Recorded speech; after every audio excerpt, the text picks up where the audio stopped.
Olá, eu sou Luiz Guilherme e essa é a primeira aula do meu curso de raciocínio lógico. A primeira coisa que a gente faz é definir o que é uma proposição. Eu digo que proposição é uma afirmação a qual podemos atribuir sem ambiguidade um dos dois valores, verdade ou falsidade.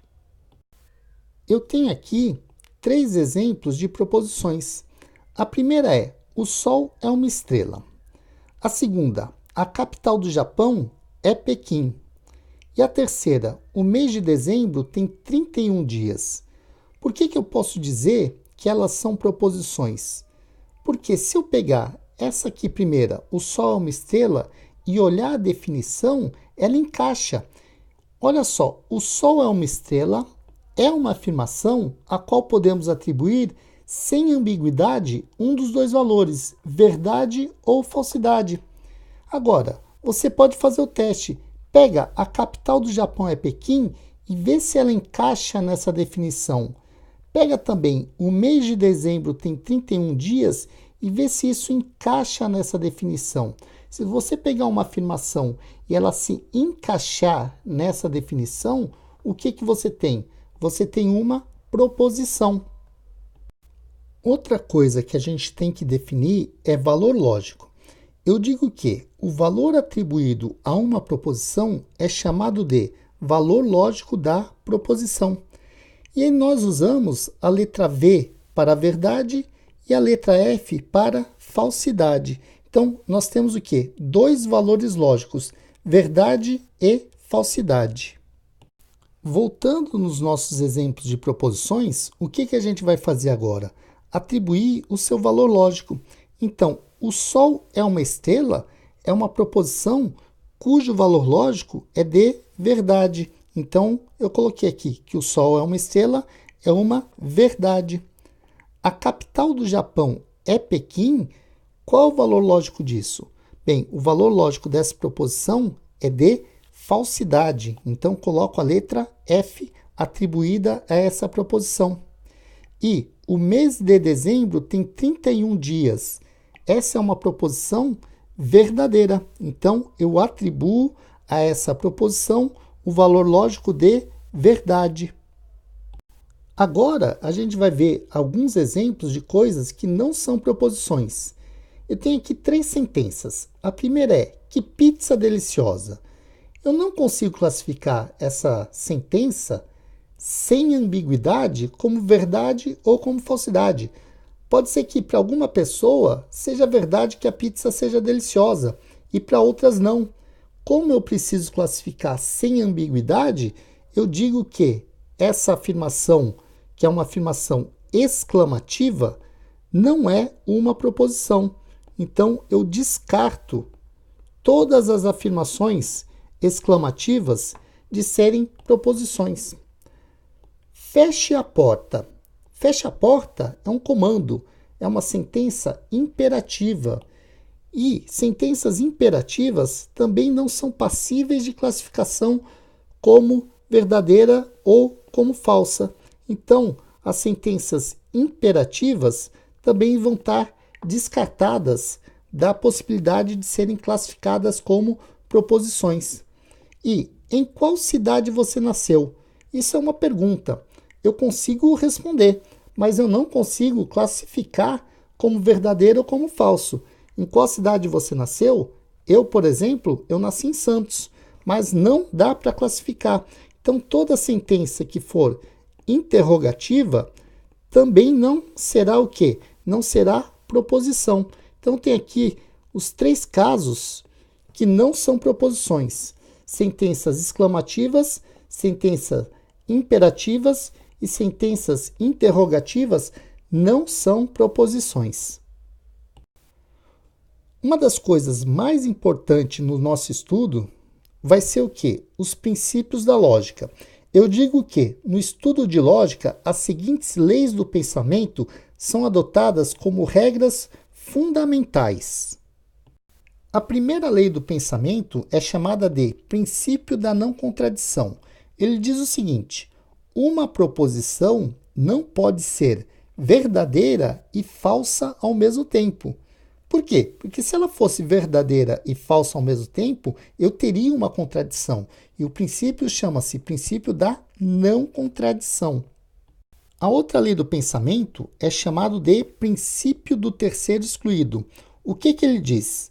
Ele diz que toda proposição ou é verdadeira ou é falsa.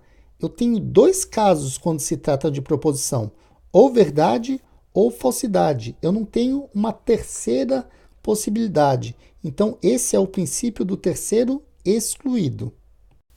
Uma definição de proposição que eu particularmente gosto é a seguinte: uma proposição é uma afirmação que possui um e apenas um dos valores lógicos V de verdade ou F de falsidade.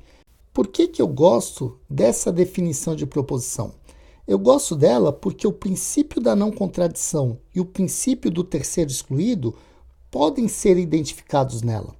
Quando eu digo que uma proposição é uma afirmação que possui um e depois e apenas um dos valores lógicos V ou F, eu estou usando esses princípios.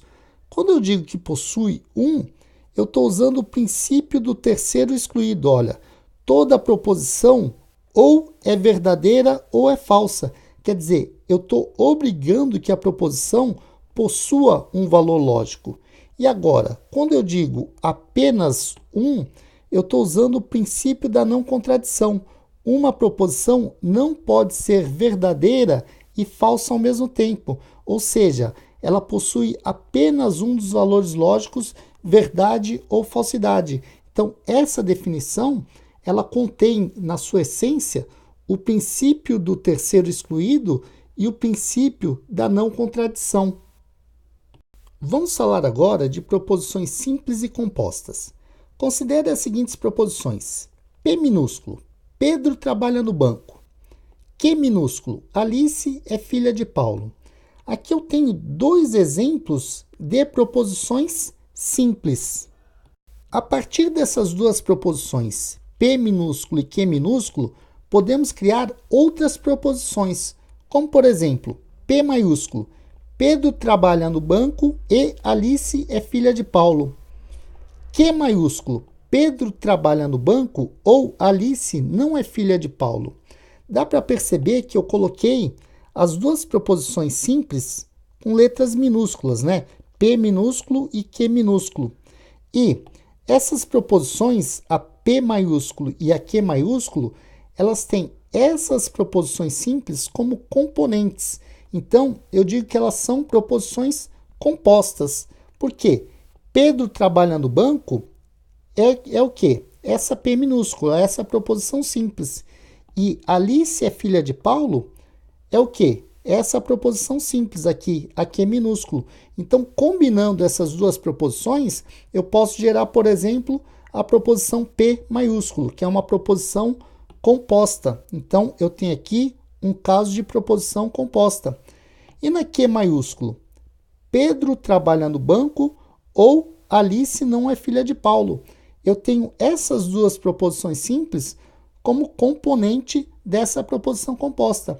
Eu peguei a primeira proposição P, coloquei aqui, ó, Pedro trabalha no banco.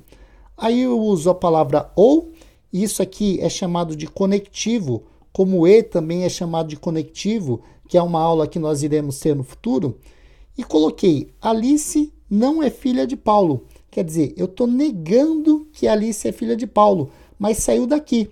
Eu tinha uma proposição que é minúsculo, né? Ela foi negada e veio fazer o quê? Veio compor essa outra proposição. Então, eu tenho aqui que também é uma proposição composta. A gente pode definir proposições simples da seguinte maneira: são as proposições que não contêm nenhuma outra como parte integrante de si mesmo, como aqueles exemplos: Pedro trabalha no banco ou Alice é filha de Paulo. Esses são os casos de proposições simples. Agora, as proposições compostas são as proposições formadas através da combinação de duas ou mais proposições, como por exemplo, Pedro trabalha no banco E Alice é filha de Paulo. É um caso de proposição composta. Obrigado por assistir. Acesse o link da descrição para praticar os exercícios dessa aula. Eu vou deixar uma lista de exercícios em PDF lá no meu site. E aí você pratica o que você aprendeu. Inscreva-se no canal Matemática Professor LG. Aí você vai receber as notificações dos novos vídeos. Agora, você pode me ajudar compartilhando esse vídeo em suas redes sociais e deixando seu like, porque aí você divulga o meu trabalho. Ou faça uma doação ao projeto Matemática Professor LG. Como você sabe, eu mantenho um site e faço esses vídeos para o YouTube. Se eu estou te ajudando, me ajuda também.